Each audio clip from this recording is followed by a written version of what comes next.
ఉమ్మడి మెదక్ జిల్లాలో ఈరోజు ప్రధాన వార్తలు ఈ విధంగా ఉన్నాయి. సిద్దిపేట జిల్లా వార్తలు వచ్చేసరికి సిద్దిపేట జిల్లా కలెక్టరేట్ ఎదుట సర్వశిక్ష అభియాన్ ఉద్యోగులు చేస్తున్న సమ్మె ఈరోజు 15వ రోజుకు చేరింది. 15వ రోజున వాళ్ళు రోడ్డు మీద వంట వార్పు నిర్వహించి నిరసన వ్యక్తం చేశారు. తమ సర్వీసుల్ని రెగ్యులరైజ్ చేయాలని, సర్వీసుల్ని రెగ్యులరైజ్ చేసే వరకు తమ సమ్మె కొనసాగుతుందని వాళ్ళు స్పష్టం చేశారు.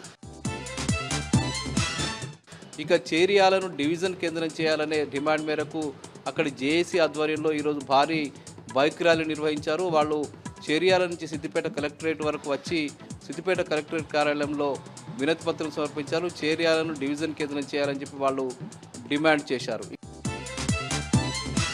ఇక సిద్దిపేటలో జరుగుతున్నటువంటి ఏబీవీపీ రాష్ట్ర మహాసభల్లో భాగంగా ఈరోజు సిద్దిపేటలో భారీ ర్యాలీ నిర్వహించారు. ఏబీవీపీకి సంబంధించిన కార్యకర్తలు, నాయకులు సిద్దిపేటలో భారీ ర్యాలీ జరిగింది. వీర సావర్కర్ చౌరస్తా వద్ద బహిరంగ సభ నిర్వహించారు.